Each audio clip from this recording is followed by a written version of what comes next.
over after you've gained experience, you figure out, okay, what actually works, what works with the orchestra, what doesn't work with the orchestra, and how you can adjust. So, Can you give me an example of one thing that works with an orchestra and one thing that you've discovered that does not work with an orchestra? well, one thing that doesn't work with an orchestra is talking too much.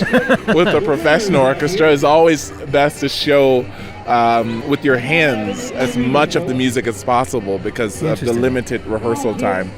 One thing I struggled with when I was a bit younger was trying to get the orchestra to move faster, and a cello rondo is what we call it. Yeah. And I figured out, try not to muscle the cello rondo, try not to control it too much, but to just do the opposite of when you want people to do something. Instead of getting bigger, get smaller and just coast along, and the orchestra will move faster. So Interesting. that's a tough thing. Major works. Could you just talk about how your day? Let's say that someone gives you a score and you have to prepare for a big concert. What does your day look like in that line of preparation, the rigor of the preparation? What are the things that you consider?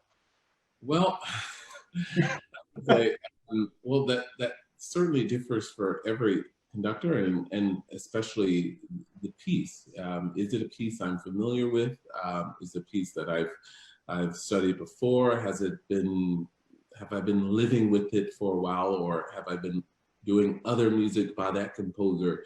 That is, therefore the starting point is very different. I need to understand the composer's vocabulary of writing first.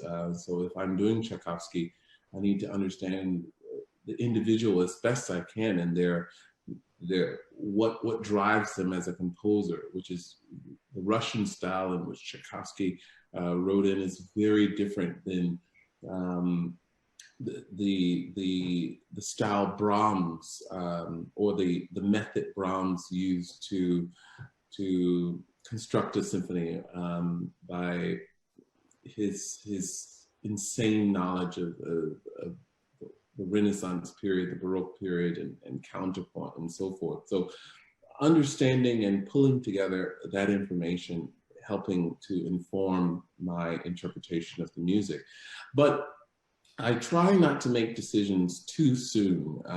I really just take the score for what it is and read through it and try to see what is the essence of this music.